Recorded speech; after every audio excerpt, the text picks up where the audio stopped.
My name is Omari Corbin, and I'm honored to serve as the president of the Chamber of Commerce. Before we begin, I would like to sincerely thank the two Georgetown North candidates, Mr. Joseph Yu and Ms. Romelia Welcome, for accepting our invitation to participate in tonight's forum.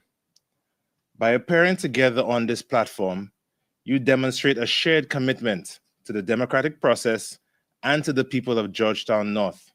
Your presence signals your readiness to address the pressing issues raised by the community through a recent chamber survey, which has helped shape the questions we'll be asking tonight. While time won't allow us to cover every question submitted, we will do our best to focus on the topics identified as most important to the voters in the Cayman Islands as well as in Georgetown North. When the Chamber was founded in 1965, it was built on the principles of supporting, promoting, and protecting the interests of our members and the wider community. Remaining strictly nonpartisan, we have proudly hosted these candidate forums every election year since 1988. We provided a neutral platform for 9 elections, allowing voters to hear directly from those seeking public office and helping our community make informed decisions on election day. The questions for tonight's forum have been carefully developed based on past and current chamber surveys, our 3-year advocacy agenda, and submissions from the public in various constituencies. No candidate has received these questions in advance, ensuring a fair and open discussion. As an organization committed to supporting a strong and sustainable Cayman, the Chamber's advocacy efforts focus on 3 key pillars: building a future-ready workforce, sustaining economic success, and advancing quality of life. The newly elected Chamber Council believes that these pillars are fundamental to the continued growth and prosperity of our islands. Looking ahead, the Chamber intends to collaborate with the incoming government to develop a government accountability scorecard, ensuring accountability and transparency. Additionally, we will seek representation on key government boards and authorities, as we believe our members bring valuable expertise that can help shape effective policies and initiatives. These forums require months of coordination, and I'd like to acknowledge the tremendous efforts of Will and our chamber staff who have worked diligently behind the scenes. I'd also like to express our gratitude to Ashley Furniture and Home Store, Foster's, CUC, and Logic for their generous sponsorship, which has made these forums possible. Additionally, we appreciate our media partners, Cayman Mall Road, Cayman Live TV, and ICCI-FM for broadcasting tonight's event. We are live streaming the forums, making it easier than ever for voters to tune in from the comfort of their homes. We hope that this added accessibility encourages even greater participation in the democratic process. And now, it's time to begin. Chamber Vice President Garth Arch and past President Shamari Scott will pose questions to our candidates this evening. I'll now turn the proceedings over to Will Panu, CEO of the Chamber of Commerce, who will serve as tonight's moderator. Will outline the forum's rules and introduce our candidates from Georgetown North. Good evening, candidates. Tonight's forum is designed to give each of you a fair opportunity to present your positions on key issues. The rules for tonight include: you'll be asked a series of 12 questions. You'll have up to 2 minutes to respond to each question. A bell will sound when your time is up. That's the 2-minute mark. And I'd ask you to please conclude your remarks promptly. Candidates will speak without interruption, and you may disagree with another candidate's views during your response time. However, all comments must be made respectfully and within your allotted time. And at the end of the forum, each of you will receive 2.5 minutes to deliver a closing statement. Now I'd like to introduce the candidates for Georgetown North. We begin with Joseph Yu, who is running as the People's Progressive Movement candidate for Georgetown North. He has represented the people of Georgetown North since 2013, earning a reputation for committed service and results-driven leadership. A seasoned businessman and former president of the Cayman Islands Chamber of Commerce, Mr. Yu brings both private and public sector experience to the national stage. Before entering politics, he he served as Deputy Chairman of the Trade and Business Licensing Board and the Port Authority. Re-elected in 2017, Mr. Hugh was appointed Minister of Commerce, Planning, and Infrastructure. In this role, he led key initiatives including the Georgetown Revitalization Project and the establishment of the Cayman Islands Center for Business Development, which supported local entrepreneurs and modernized the country's infrastructure. Locally, he has developed and delivered meaningful improvements to Georgetown North, including enhanced drainage systems, road safety measures, and neighborhood cleanup programs. Today, Mr. Hugh leads the People's Progressive Movement, advocating steady, proven leadership at a time of national change. In Parliament, he serves on several committees, including the Public Accounts Committee, the Council of the Parliamentary Management Commission, the Ombudsman Oversight Committee, and the Youth Parliament Committee. Beyond politics, Mr. Hugh is deeply rooted in the community, having served as a former Rotary Club president, youth football coach, and active volunteer. Mr. Hugh and his wife Cynthia are proud parents of 2 sons. As a leader, he remains focused on practical solutions and policies that improve the lives of Caymanians across all districts. Welcome, Mr. Hugh. Thank you. Ms. Ramilia Welcome is running as an independent candidate for Georgetown North. A lifelong commitment to service, community, and country motivates her. A proud product of Georgetown Primary, Cayman Islands Middle School, and Cayman Islands High School, she later pursued language studies in Roatan, Honduras, to master Spanish, reflecting her passion for learning and connection. Ms. Welcome's career began in tourism, where she rose from a bus girl at the Holiday Inn to front desk concierge at the Westin Casuarina and later the Ritz-Carlton Grand Cayman. Her frontline experience reinforced her belief that tourism is not just an industry, but the heart of Cayman's economy and identity. As a single mother, she balanced work and family while advancing professionally, eventually becoming a ticket agent with Rollins Air and co-owning Atlantic Air, a charter company that served Honduras. Beyond her professional life, Ms. Welcome is a dedicated community leader. She served with the Georgetown Community Development Action Committee and co-founded the Caymankind Action Committee in 2022, where she continues to serve as president. Her work includes organizing events for children, the elderly, and vulnerable residents, leading neighborhood cleanups, and securing support for local beautification projects. Ms. Welcome is focused on tackling the cost of living, education reform, and environmental protection at the national level. Locally, her priorities include flood mitigation, road improvements, and community enhancement. With compassion and grit, she is committed to being a strong, independent voice for the people of Georgetown North. Welcome, Ms. Welcome. Thank you. Welcome, Ms. Welcome. We're going to now take a short commercial break, and when we return, our 2 panelists will begin the questionings. Please stay tuned. When you run your own business, you have a career as an accountant, stock taker, delivery driver, therapist, legal expert, mother, father, and the rest. But there's one area you don't need to be an expert in. At Brava, we take the complexity out of your business solutions. We keep it simple, so you can get along with doing what you do. Brava, the Simplify My Business company.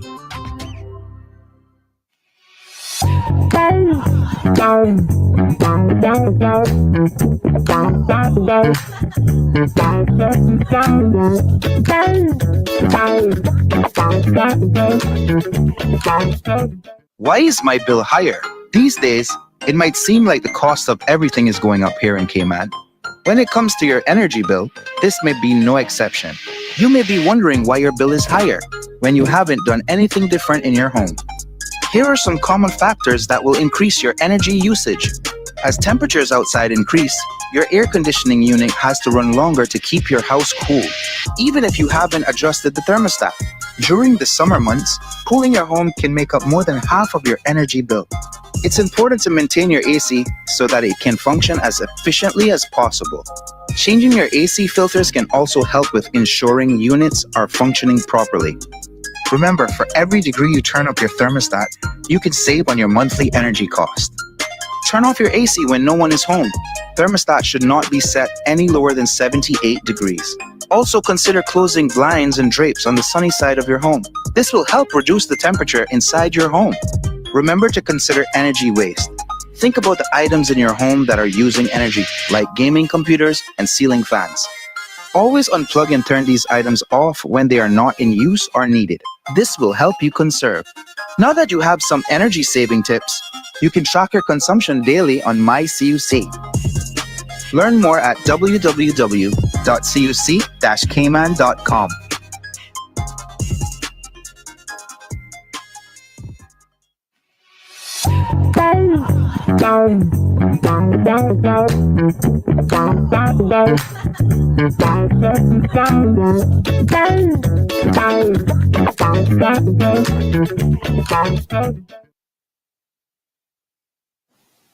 Welcome back to the Chamber of Commerce Candidates Forum for Georgetown North. Now time for the first round of questions, and I'm going to turn it over to past President Shamari Scott. Good afternoon, lady and gent. And the first question that I will start with is with you, Mr. Hugh, and this has to do with your reasons for running. Why have you decided to run in this election, and how do you plan to represent the people of Georgetown North if elected effectively? Thank you for the question. My reason for running in this election, again, this will be my fourth election, first election 2013 as part of a multi-member constituency, and then the previous two as the representative for Georgetown North. This election for me is a bit different in the sense that I am now leader of the party, the People's Progressive Movement, PPM. And so I've taken on that role at a pivotal time, I think a time where we certainly recognize that the country is at a crossroads politically.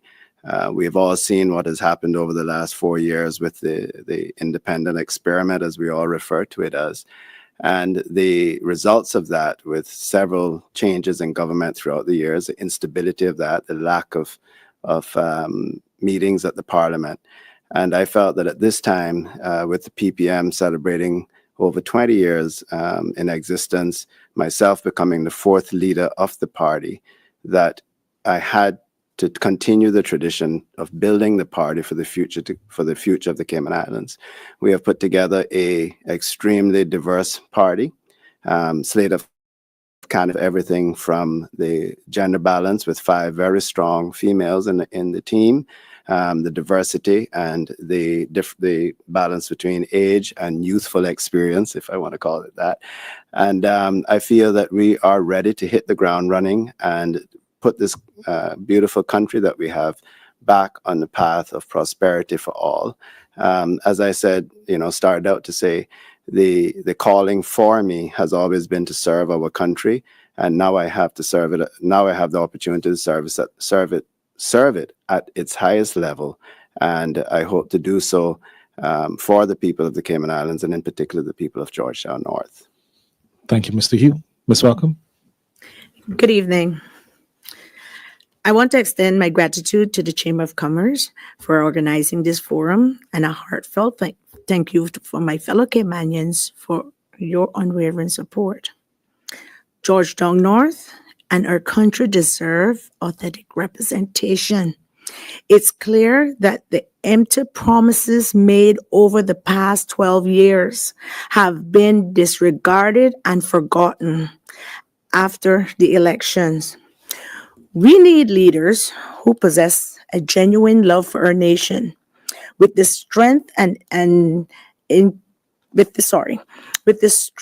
the strength and integrity to provide the representation our people truly deserve. I am that leader. I believe in loving the Lord. Once you love the Lord, you love yourself, you would love your people.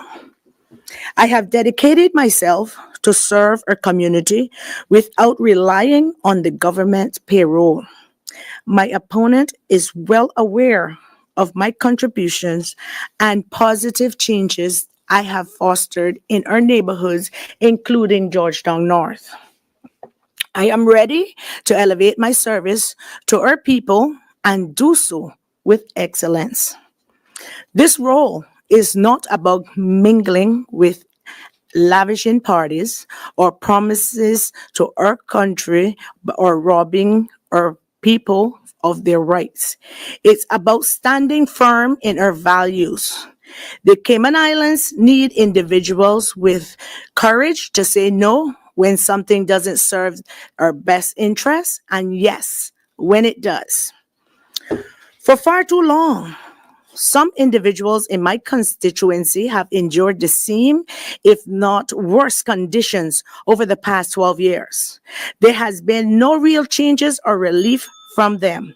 I refuse to let my opponent go unchallenged and inflict another 4 years of empty promises on our communities. I will be the steadfast barrier that stops his broken promise train where it needs to be. Thank you. Thank you, Ms. Welcome. Good evening, candidates. Ms. Welcome, I'll start with you for the second question, which is on national issues.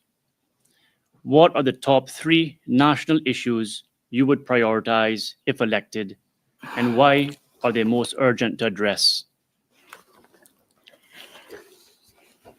Thanks for the question. My national 3 is education. First of all, let's start off with the education. Our education system have failed our children. Over the past 12 years, our children have been transitioned through the system with little to no education. This needs to stop.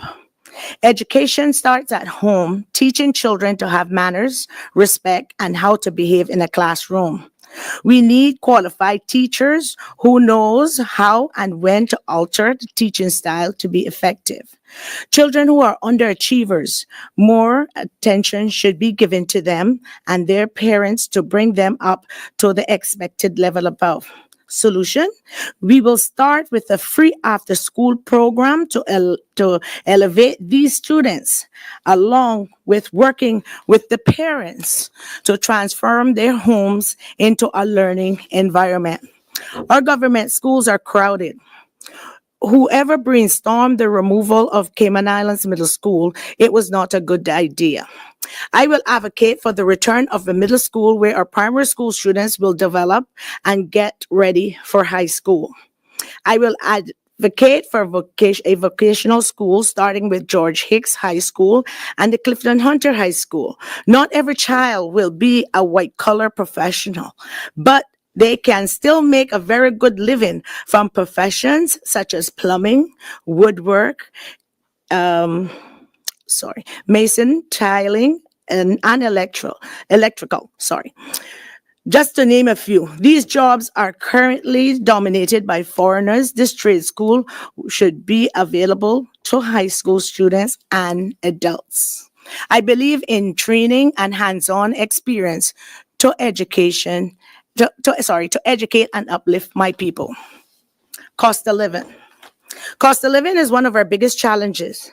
My opponent, who was leader of the opposition at the time, didn't see fit to send a mayor or have the government send a mayor to line email to CUC to revisit the CUC contract. Thank you, Ms. Welcome. Mr. Hugh, the same question for you. Thank you very much. The 3 top priorities we're facing nationally is the cost of living, and cost of living includes housing, healthcare costs, and just the day-to-day stress that our people are facing. We have plans when we release our manifesto this Saturday. We will outline plans to deal with the cost of housing, to deal with the cost of health insurance. If you imagine a young single parent with 2 kids getting a job for $10 an hour, having to hire a babysitter 1 hour before going to work and 1 hour after, and then having to pay insurance for those 2 kids plus pension, at the end of the week, they're at a negative, they're at a deficit. So that has to be addressed. Our second issue is immigration, and we need immigration reform. If you look at what has happened, if you look at the statistics over several years, whilst we've had some growth in the GDP, we've had massive growth in immigration. Therefore, you have a larger pie in the GDP, but it's being sliced into smaller slices. So immigration is actually outstripping the growth in the GDP, meaning that each of us are getting a smaller piece of the pie. The third one would be education. We have seen some improvements, I think 12% improvement with reading. I think that is a result of the national curriculum appearing, but we certainly have issues in the year 11 where we are still seeing 60% of our students not meeting the national standards in year 11. But one of the focuses that one of the things we will focus on is that early childhood education. There's no way that we can have children coming into primary school that have not started the basic reading and writing and mathematics going into primary school. Thank you, Mr. Hu. The chamber pillar, which is advancing quality of life, the next three questions will actually address that pillar. For question 3, we'll start with you, Mr. Hugh. With limited land and rising costs, what is your position on increasing building height and density in designated areas? If such development moves forward, what steps would you take to ensure affordability for returning graduates and young Caymanians? Thank you, Mr. Scott. 2 minutes is certainly not enough time, but I will do my best to address it in 2 minutes. So if we think about the cost of land, and if we think about the rising sea levels and the effects of dramatic weather changes, we certainly have to start looking at further setbacks further from the coastlines and perhaps going a bit higher. This allows us to recognize those setbacks, but also provides the developers with the opportunity to realize their investment by going with taller buildings. Now, all of these things, and saying that because I'm answering the first part of the question, all of these things have to be addressed through our National Development Plan. Plan Cayman, the framework for the National Development Plan, has been around for 8 years now. It is ready to go. We are ready to hit the ground. Whether I understand they've broken it into 9 zones, we had it at 5 zones. It doesn't matter, but we know that the framework is a solid document, and we need to get moving on this National Development Plan. 27 years ago was the last time this plan was reviewed. This is the foundation of all of the issues that we are facing now. It is the foundation of the issues we're facing with the climate change, with the beach erosion. It is the foundation we're facing with the mixture of residential and commercial. It is the foundation of the issues we're facing with a shortage in rental properties because of things such as Airbnb, where we have to put zones in place that protect housing for Caymanians, protect housing that persons will have access to. Where we see the issues now is that every development that's being built, persons are buying large blocks of these apartments to put them into Airbnb. And this is causing our prices. This is driving the prices of our real estate up, making it out of reach for our young people, in particular those coming home from school and looking to start their lives by purchasing a property.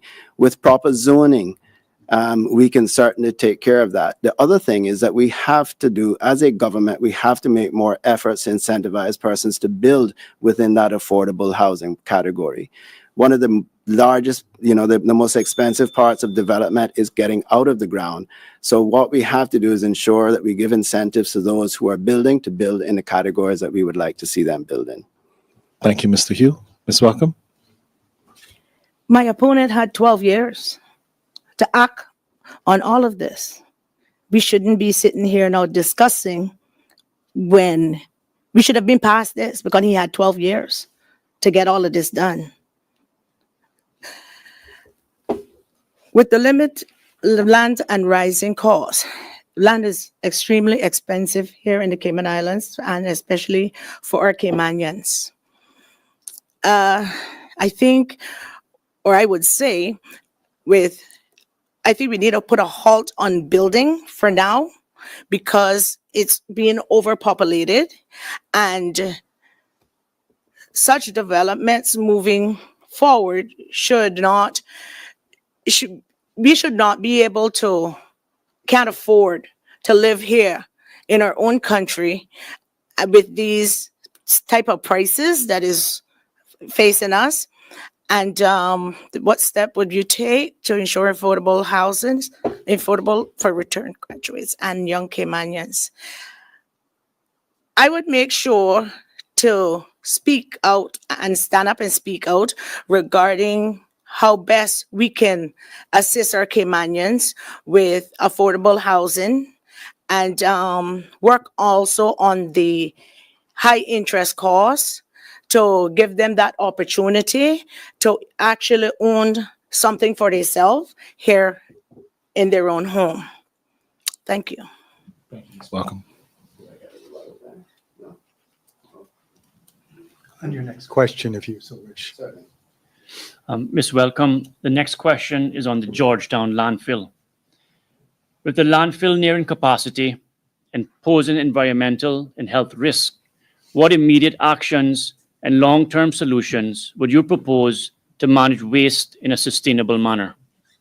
Thank you for the question. 15 to 20% of the garbage that goes to the landfill are vegetation. Why is this vegetation going to the landfill when it can be mulched and make into soil and resell? Revenue for the government. We have been on a one-track thing for over the past 12 years with the landfill. The last I've heard, it would have cost $1 billion to remediate, when in this time we could have had recycling plants with Caymanians working, sorting out the recycling loads and recycling what needs to be recycled. In doing this, it will provide jobs for Caymanians. At the same time, we would be eliminating the growth Mount Trashmore. For 12 years now, my opponent have been kicking that can down the road straight to the landfill. Ms. Welcome. Mr. Hugh, the same question for you. Thank you very much. Let me just step back quickly to say that, where my opponent said that over the last 12 years, and I was in government for 8 of those 12 years and in opposition for the last 4, there were 2 events that caused a lot of the housing crisis. That was the advent of Airbnb and the economic substance legislation. Both of those saw large amounts of properties being purchased, A, for Airbnb purposes, and secondly, to house persons moving to the country because of the economic substance legislation. These are new things. What is important is how you react to it. I brought a motion to a private member motion from the opposition that actually broke up the PAC government, outlining 5 or 6 different ways that we can actually create programs for Caymanians to own homes. So just to say that I hadn't played a blind eye to it, and in fact, we tried to help the government along from the opposition.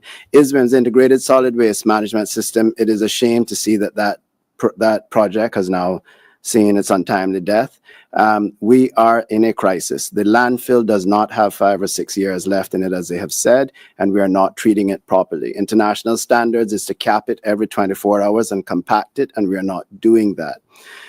Where we will have to move from here is to introduce mandatory recycling to reduce the amount of waste going into the landfill. That will only buy us a bit more time. The reality of it is that we're going to have to find another location to start tipping, another landfill location that we can put in properly line that location and start to tip there. But if we can reduce through recycling and through mulching, as my opponent has said, if we can reduce the waste by 40 to 50%, then we're looking at extending the life of the current landfill, but also managing the life of the future landfills while we find a sustainable once we identify a sustainable program such as solid waste to energy or some of the newer technologies that are coming out.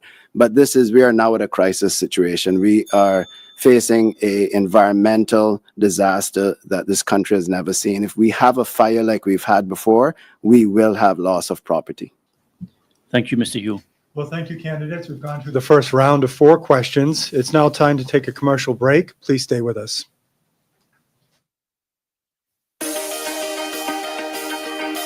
EV public charging can be a bit tricky to navigate if you're new to the game. But fear not. Here's a little 101 on all things public charging at your CUC charge station. The first tip is to get the mobile app up and ready on your phone before you charge your EV at the charging location. You can scan the QR code to load the app from sitting in your car. Download the mobile app, register a charge account, load money into your charge wallet. You must have a minimum of US $5 balance in your charge wallet to begin a charging session. Scan the QR code again to start a charging session using this charger. You can also enter the station ID number into the app. Follow the instructions on the mobile app to initiate your charging session. Now you're ready to charge your EV. Select either the right or the left charge plug. Plug your car in and make sure it shows as charging on your dashboard. Charging for 1 hour will give you up to 35 miles of charge. Charging to 80% optimizes battery life and reduces the risk of overcharging. So in that time, you can shop or go to work or chat with fellow EV owners. It's a real community out there. Great to see you, Maya. Happy charging, everyone. See you on the road.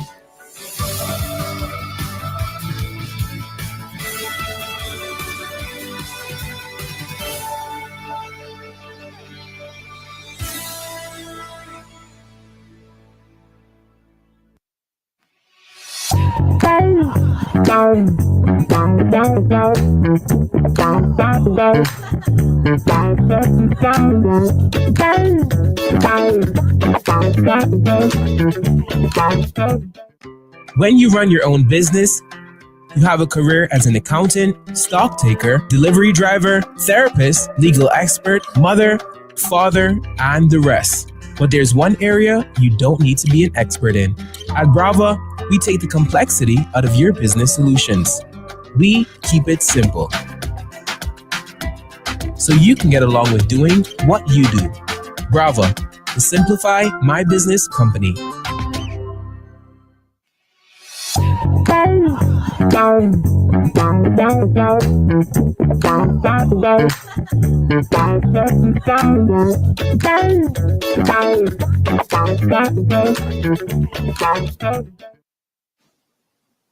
Welcome back to the Chamber of Commerce Candidates Forum for Georgetown North. Gone through the first 4 questions. Now we're on the second 4. And this next question is going to deal with elderly care. And I'll turn it over to past President Shamari Scott. Thank you, Will. Mr. Hugh, we'll start round 5 with you. Many seniors face high living costs and lack sufficient pension savings. What policies would you support to improve their quality of life? And do you believe the government must ensure their basic needs are met with dignity? Thank you for the question. I think it is extremely important that our that the elderly basic needs are met with dignity. The PPM has a record of looking out for our elderly. When we took office in 2013, the NAU were providing it for pensioners and for those most vulnerable in our society, $450 a month. We took our time as we adjusted our budgets and we took that up to $950 per month when we demitted office. And we continued to push until it's at where it's at now with private member motions at up to $1,500 per month for our pensioners and those who are most vulnerable in our society. Now, I can tell you that whilst it's up to $1,500 a month, and that is the only income that a lot of our seniors have, one broken water pipe or termites or one case of mold in the home, any of these events can put those seniors back into debt. And there's no easy access to help for them to be able to rectify those situations. And we find ourselves as representatives often having to go and beg and plead to help our seniors where we cannot get the help from the government. This cannot continue.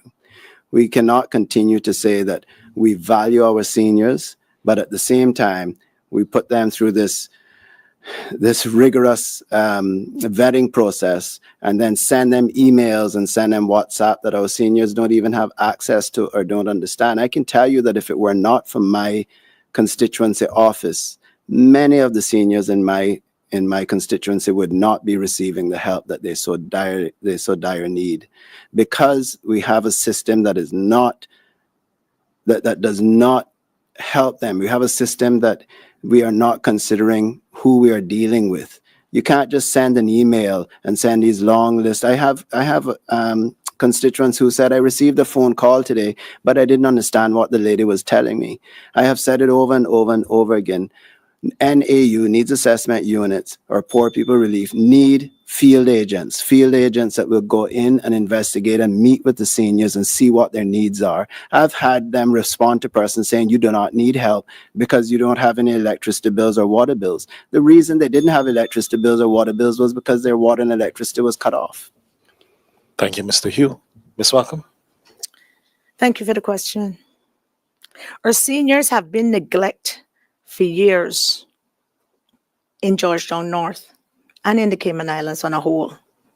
I work with seniors. My committee works with the seniors. We do a lot for our seniors. During my canvassing, I have came across a 71-year-old senior living in an extremely deplorable condition. This went, I shared photos of this in the media. The way this senior, which my opponent is aware of who he is, where he shower is unbelievable. It is horrible. We have seniors who get little to no help. We have been doing a lot for our seniors and asking for support, and my opponent never one day stepped up to the plate to say he will support us and the move that we have made to assist our seniors.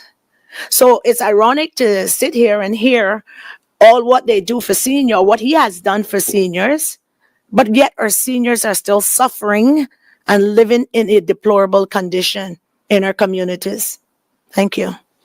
Thank you, Ms. Welcome. The next two questions relate to the second chamber pillar of building a future-ready workforce. Ms. Welcome, the sixth question is on education and the future economy. As AI and new technologies reshape the workforce, how would you raise educational standards and better prepare Caymanian students for future jobs? What reforms or initiatives would you pursue? First off, I would say that we have been our education system is, I would say, broken. I would start with enforcing a trade school after school to bring our children up to speed, and motivational things to do to motivate them.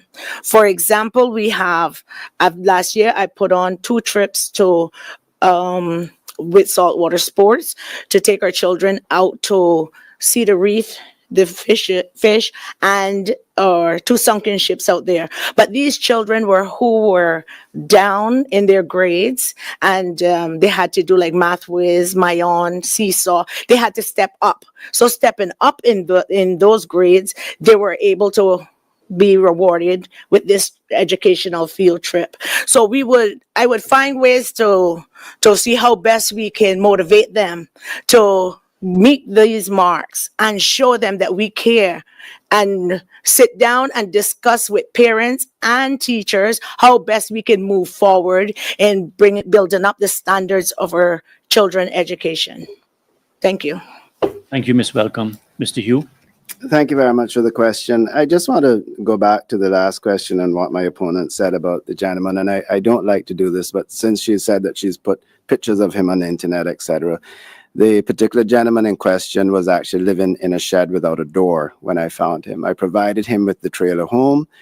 However, I cannot get any further help from government, from Children and Family Services or otherwise, because there's an issue with substance abuse. So we continue to work with the individual. But, you know, something I don't want to highlight in public, but since my opponent brought it up, I just thought I needed to clarify that. So on the question at hand, we are looking at education. As I said earlier, we want to start looking at education from early childhood. We want to ensure that our kids have the best access and quality education from early childhood. But when we get into when we address what we're seeing in the workforce today, we understand that there are a lot of technical jobs out there, VTech jobs that we can get our students prepared for. We cannot build a school to cover all of those. What we need to do is look at immigration, see where the job opportunities are from the work permit applications, and then start to offer scholarships for those individuals to go and train in those areas.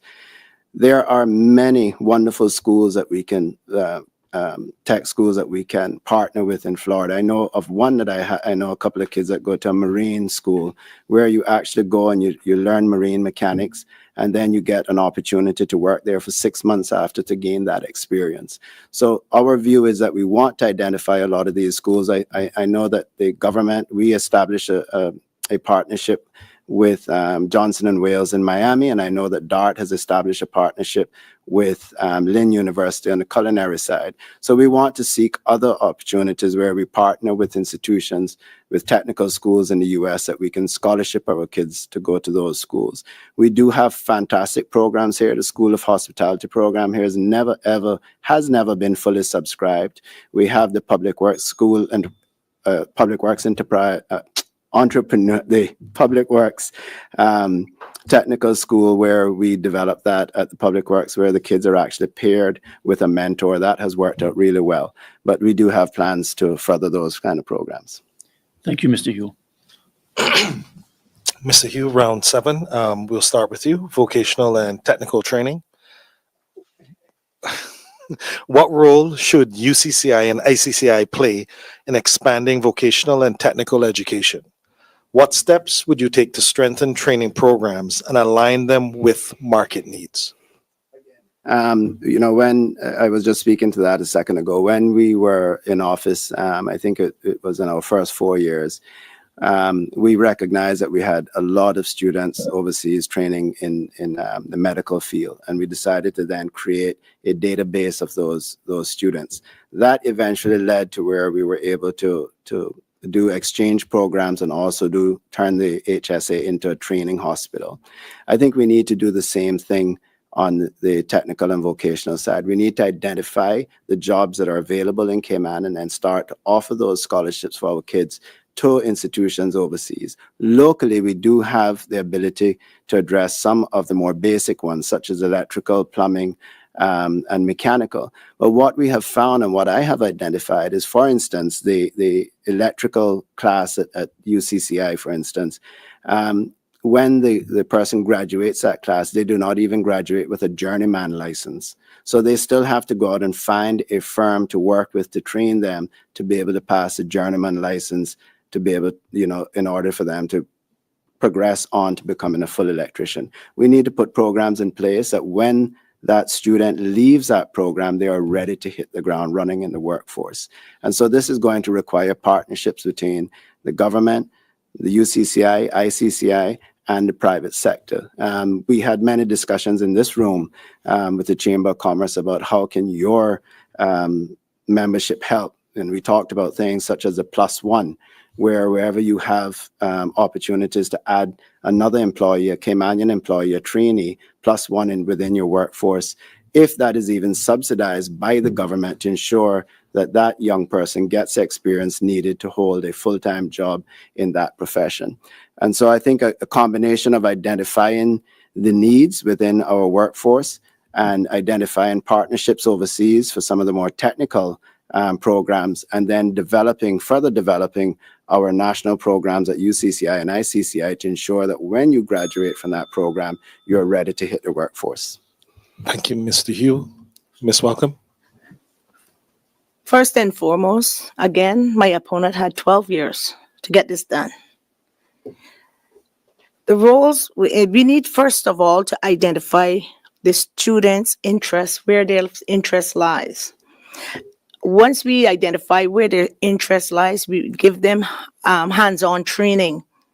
Once they get their hands-on training, and if they would like to go overseas or to further that training, we need to make sure when they return back home with their scholarship, we're not hearing that they're overqualified, and make sure jobs are here provided for them. That is as simple as it is. Show interest in our people, show interest in our children. And due to this fact, we have a lot of our people migrated out to England and living on welfare because they can't get a decent job in their own hometown. That stops here. We need to see to it that our children go overseas to study and come back home. There's jobs here waiting for them. Thank you. Welcome. The next few questions relate to the third chamber pillar, which is sustaining economic success. Ms. Welcome, for question 8, beach erosion along 7 Mile Beach poses a threat to both tourism and the environment. What short and long-term actions would you support to address this?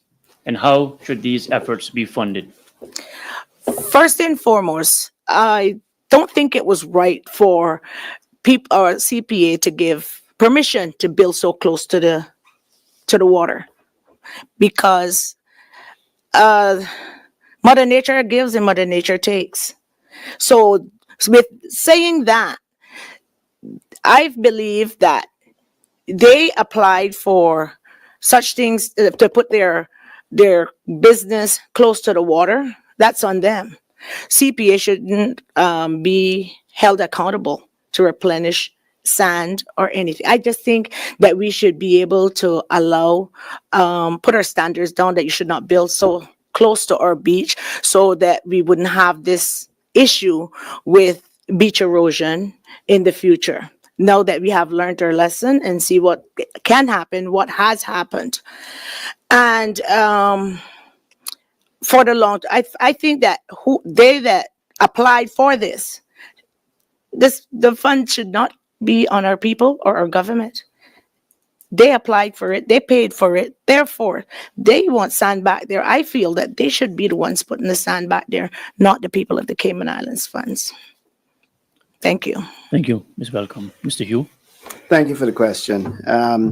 The beach erosion on the southern end of 7 Mile Beach has become a national crisis as far as the tourism product is concerned. The first building that falls into that sea, the news will travel around the world that 7 Mile Beach is gone. We have seen over the last Thanksgiving period, we saw tremendous cancellations in bookings for properties along that southern end of the 7 Mile Beach. The effects of climate change, rising sea levels, whatever the causes are, the beach erosion has been happening over the last several decades.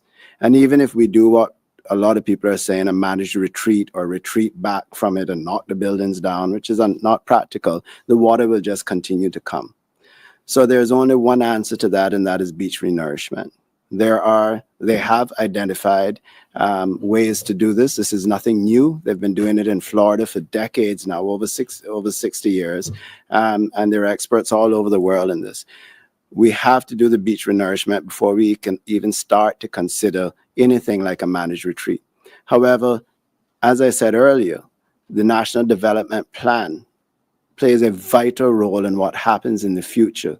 As we continue to build, we have to ensure that we put the setbacks. And I think it's time now that we actually put a rigid line as far as what we consider the people's beach and the property owner's beach.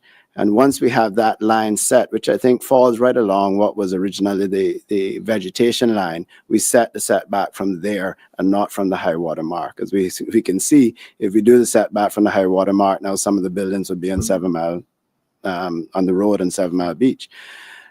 So what I would propose is that we join with the private sector. We start the beach renourishment program, get that going, that we can be in a position by this hurricane season that we have that protection, that barrier along 7 Mile Beach, and then we create a fund, whether it's 50 cents or 25 cents or $1 per room night across all 3 islands, that will continue to feed into that fund, because this will not be the only location and the only time that we will see this happen. Thank you, Mr. Hugh. Well, thank you, candidates. We've gone through 8 questions. Now we're going to take a short commercial break, and when we return, we'll have the final round of questions. Please stay tuned.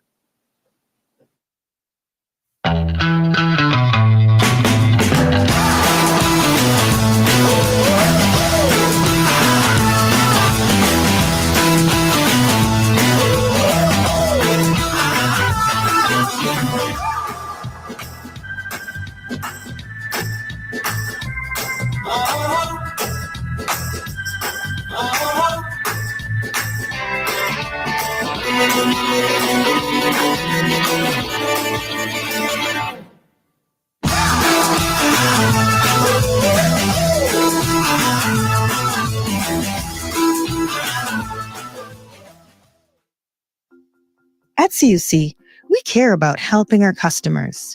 Here are some quick energy saving tips from CUC so you can use less energy and save money. Set your AC Smart thermostat to maintain an indoor temperature of 87 degrees Fahrenheit or higher when you are away from home, and have the temperature cool to a comfortable 78 degrees Fahrenheit or higher when you arrive home.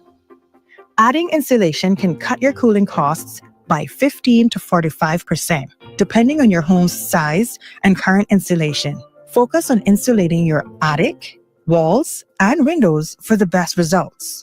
For your laundry, avoid over-drying clothes. Not only does it waste energy, but it also harms fabrics.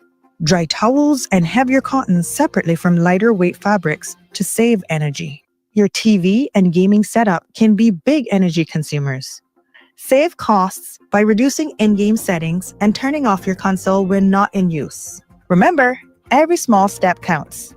Use energy wisely and make a big difference in your energy bills and the environment.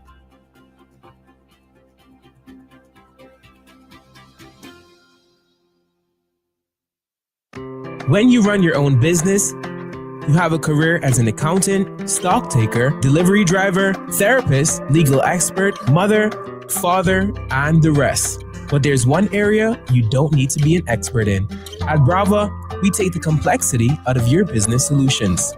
We keep it simple, so you can get along with doing what you do. Brava, the Simplify My Business company. Welcome back to the Chamber of Commerce Candidates Forum for Georgetown North. Gone through 8 questions. We're still on the Chamber pillar, sustaining economic success. The next question will deal with development, and I'll turn it back over to Shamari Scott. Thank you, Will. Mr. Hugh, we'll start question 9 with you.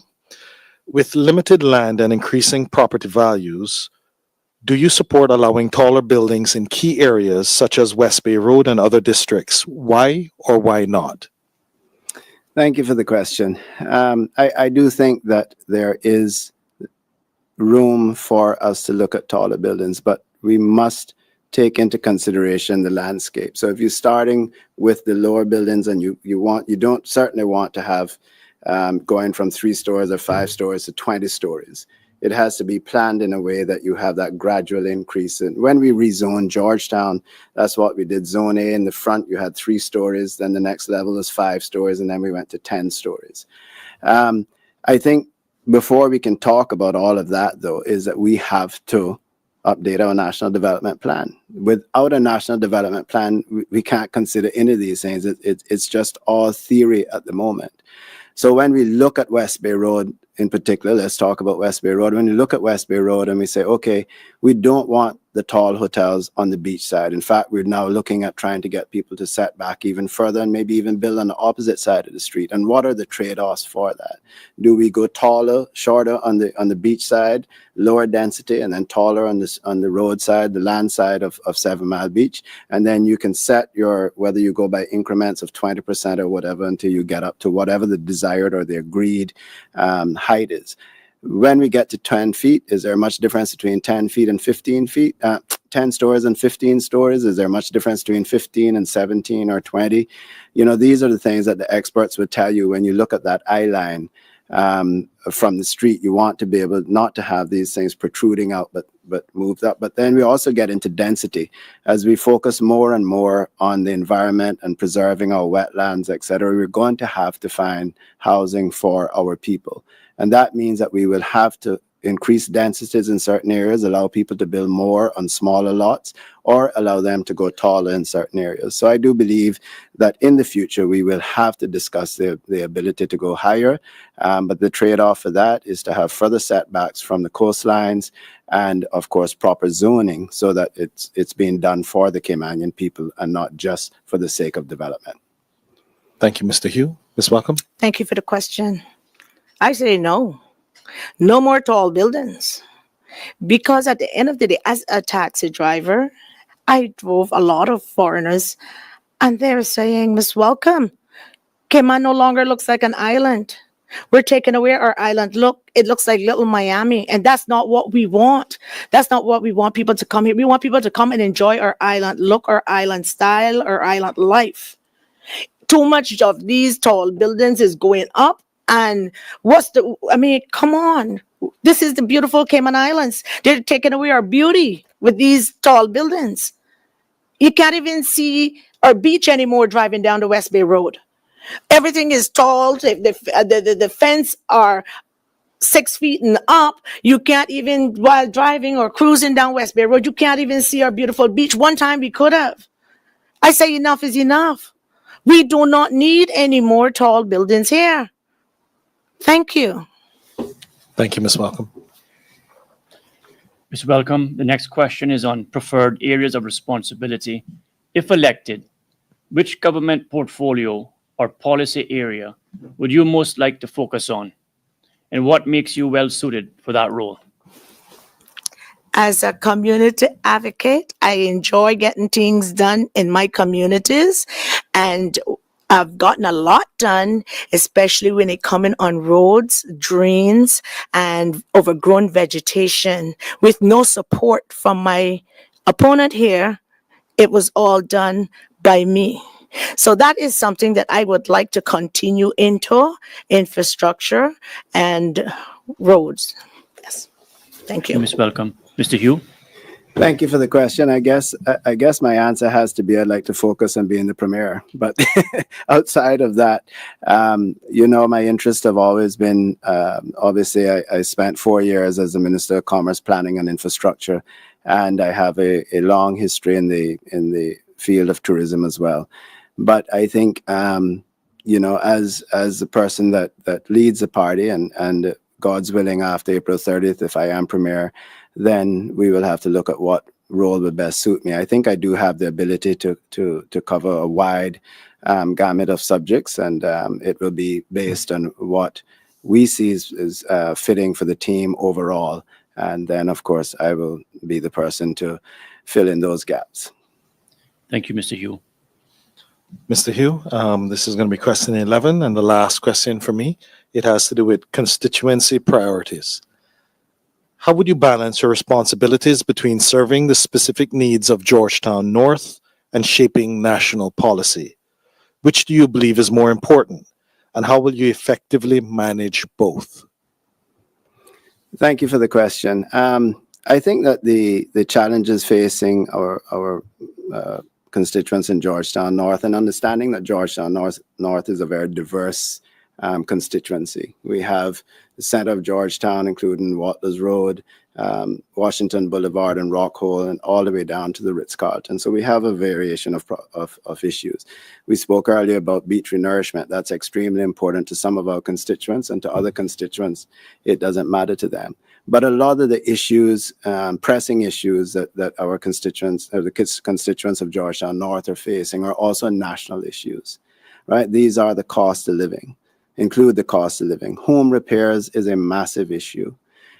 Getting access to government assistance and home repairs, in particular in situations where we have our constituents living in a family property.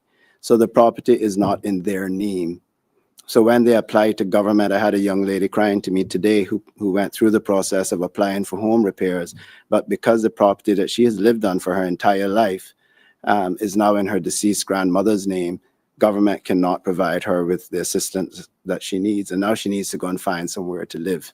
We have got to find a way to work around that. We can do affidavits. There are people in the community that can do affidavits to say that we know this young lady is a granddaughter of the deceased and the title holder of the property, and we're willing to sign an affidavit to say that she has lived there for the last 10 years or for the last 20 years.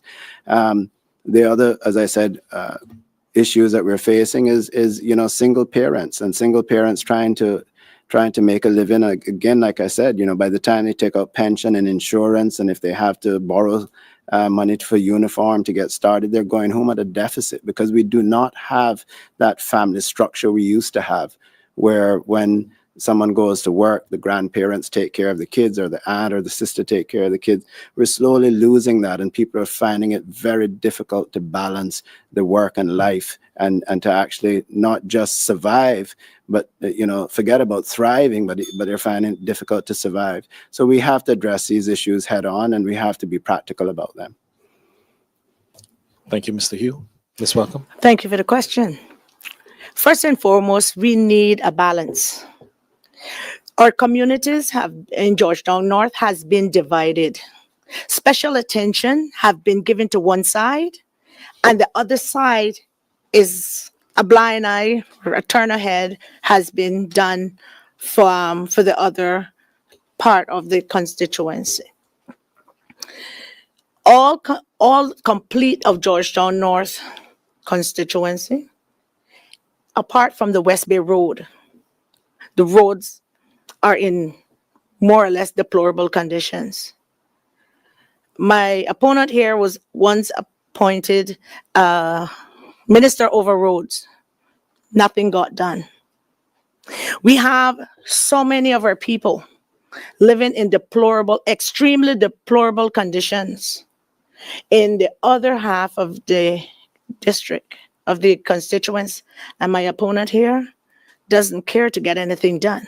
When I would step in, and me and my team step in to do things, oh no support at all. So I think, and I would see to it that we best help our people to rise up, to lift up, to fix up their homes, fix up their properties, because when you have a beautiful community, the value on your home and your community goes up. It stays down. You are inviting any type of unwanted people into your community, and that's where speakeasies and all of that tends to happen. So the same attention that is put to the West Bay Road side is the same attention I would put to the other areas in Georgetown North as well. It has gone neglected far too long, and I am here to uplift my people and level that playing field. Thank you. Thank you, Ms. Welcome. Ms. Welcome, the final question is on crime prevention. Given the importance of the 7 Mile Beach corridor to stay over tourism, what steps would you take to improve public safety in the area?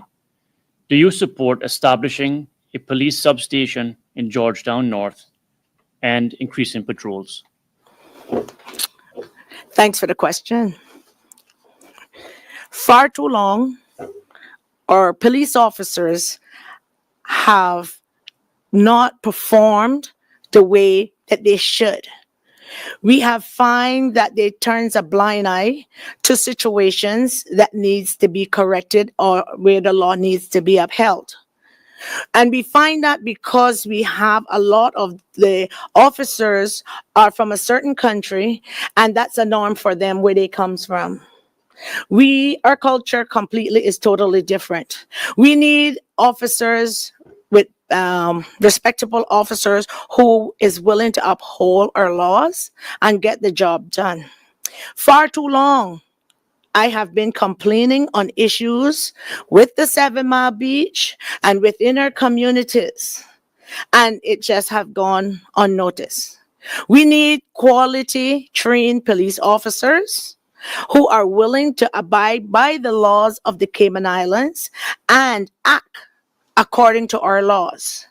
Because what we have now, majority of them is not assisting and doing what needs to be done in the Cayman Islands. Thank you. Thank you, Ms. Welcome. Mr. Hugh? Thank you for the question.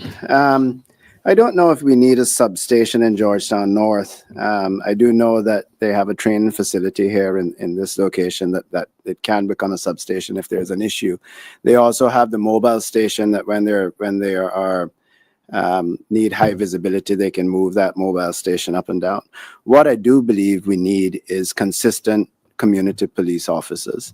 Unfortunately, every time we get accustomed to a community beat officer, they get moved to another location, or every time there's an increase in crime in a particular area, or we have shootings, etc., they pull those beat officers off to fill the gaps. And then we can go weeks. By the time they get back to work, they then have another week or two vacation that they've accumulated over that time, and we're without beat officers over that period of time. Throughout our community, 7 Mile Beach and within central Georgetown area, the beat officers play a huge role as long as they have developed a relationship with the residents in the area or along the 7 Mile Beach with the managers and the residents of those on 7 Mile Beach. So that is key.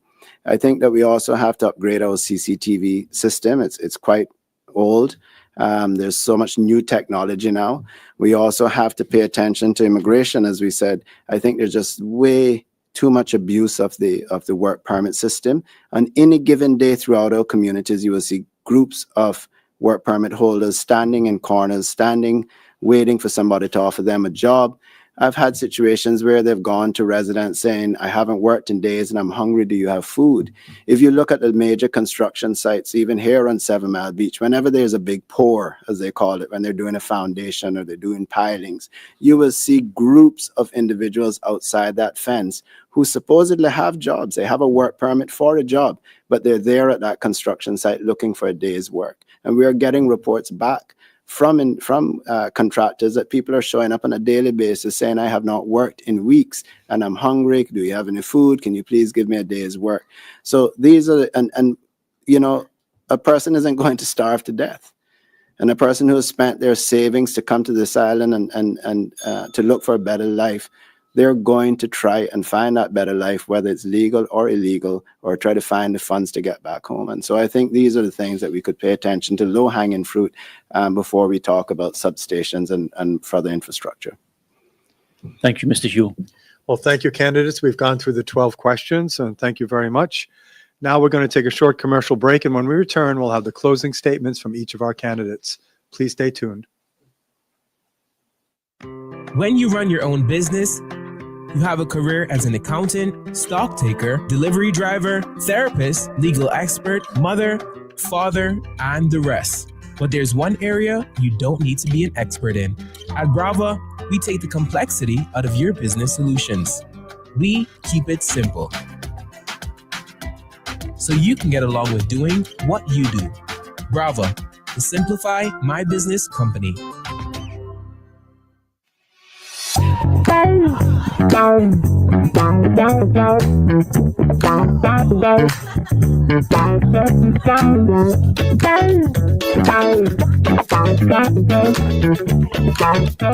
Why is my bill higher?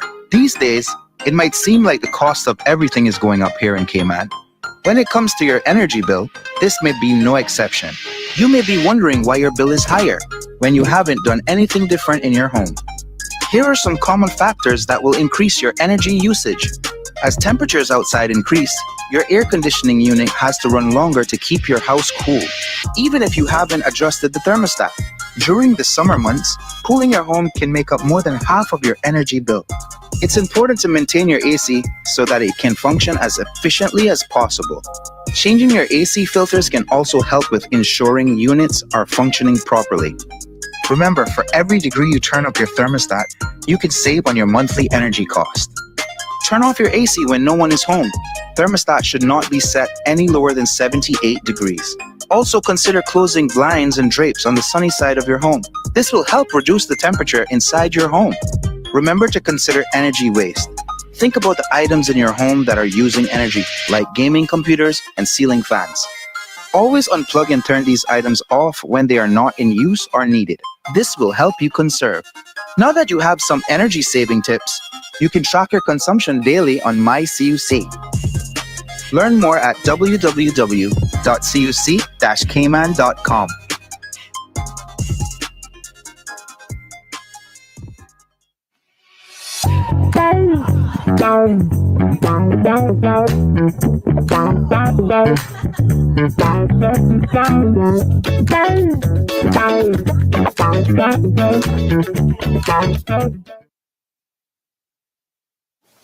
Welcome back to the Chamber of Commerce Candidates Forum for Georgetown North. Gone through 12 questions with the candidates this evening, and now it's time for their closing statements. And the first closing statement will be delivered by Mr. Joseph Hugh. Thank you. I want to thank you, Will and President Corbin, for hosting us this evening. I know that it takes a lot of effort. This is my fourth debate. And prior to that, I was the president of the chamber, and so I did it for two elections before that as well. But I just want to say thank you for hosting us this evening. I want to thank the people of Georgetown North and the greater Georgetown for giving me the opportunity and quite honestly the honor for representing you over the past almost 12 years. I will continue to be there for you. I will continue to be there whether it's a storm, whether it's flooding. I'll be there for the happy times, and I will be there for the sad times. We are here always to serve you, and we are always accessible to you. I want to take an opportunity to invite you and the people of Georgetown North and all who are listening in the Greater Cayman Islands to join us on this Saturday night, the 5th, at Compass Green for the launch of our manifesto. It'll be 42 pages packed with information about the plans that the PPM have for the next 4 years. We're here to care for the vulnerable and keep the public finances strong and disciplined. We grow our economy and protect the environment that sustains it. We support small businesses and secure fair, livable wages for workers. We expand opportunities for Caymanians and manage population growth responsibly. We modernize infrastructure and preserve the character of our islands. We attract investment and ensure that Caymanians benefit first. We support the next generation and respect the contribution of our elders at the very same time. And we reduce crime and rebuild trust between communities and law enforcement. And again, thank you all so much for joining us this evening. Again, thank you to the people of Georgetown North and the people of Georgetown for trusting me over the last 12 years. And I look forward to serving you for another 4. Good night and God bless you all. Ms. Romelia, welcome. First and foremost, I would like to thank the Chamber of Commerce for having us and this beautiful setting. I have proven my track record success spanning in decades. I am a true go-getter. I get things done. My passion lies within serving my community and meeting the needs of my people, especially our seniors, who have shaped these islands into what they are today. My focus will be on the well-being of our seniors, the health of our communities, and the prosperity of my Caymanian people. I will continue to meet the needs of our communities from a higher level and serve as the backbone of my district council, ensuring that action is taken and results are delivered. While my opponent boasts about his so-called stable leadership, what has truly been demonstrated is a clear neglect of our people. He has prioritized special interest groups over our communities, leaving many to struggle and suffer. This imaginary train has come to a grinding halt, and it's time for a change. With Romelia Welcome at the helm, join me in being a part of that change.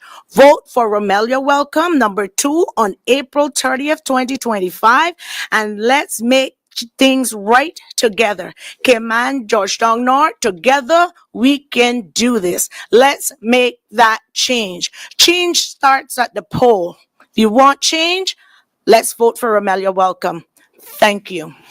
Well, thank you, candidates. Now reached a time where we'll have some closing remarks from Chamber President Omari Corbin.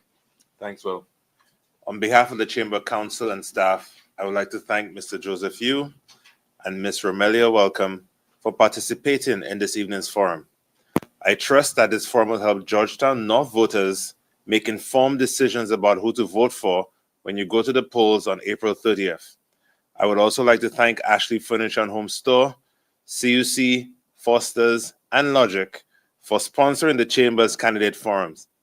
Please join us tomorrow evening as we welcome the 3 candidates from Georgetown Central, Kenneth Bryan, Carmen McField, and Anthony Ramoon.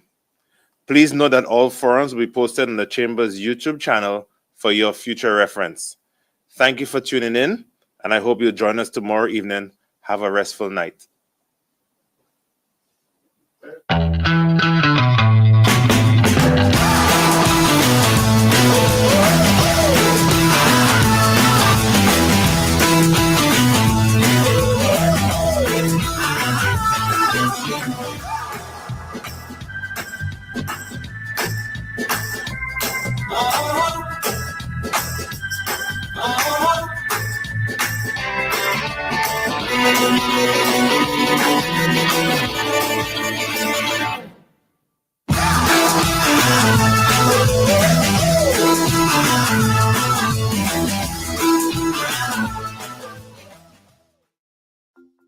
At CUC, we care about helping our customers. Here are some quick energy saving tips from CUC so you can use less energy and save money. Set your AC Smart thermostat to maintain an indoor temperature of 87 degrees Fahrenheit or higher when you are away from home, and have the temperature cool to a comfortable 78 degrees Fahrenheit or higher when you arrive home. Adding insulation can cut your cooling costs by 15 to 45%, depending on your home's size and current insulation. Focus on insulating your attic, walls, and windows for the best results. For your laundry, avoid over-drying clothes. Not only does it waste energy, but it also harms fabrics. Dry towels and heavier cottons separately from lighter weight fabrics to save energy. Your TV and gaming setup can be big energy consumers. Save costs by reducing in-game settings and turning off your console when not in use. Remember, every small step counts. Use energy wisely and make a big difference in your energy bills and the environment.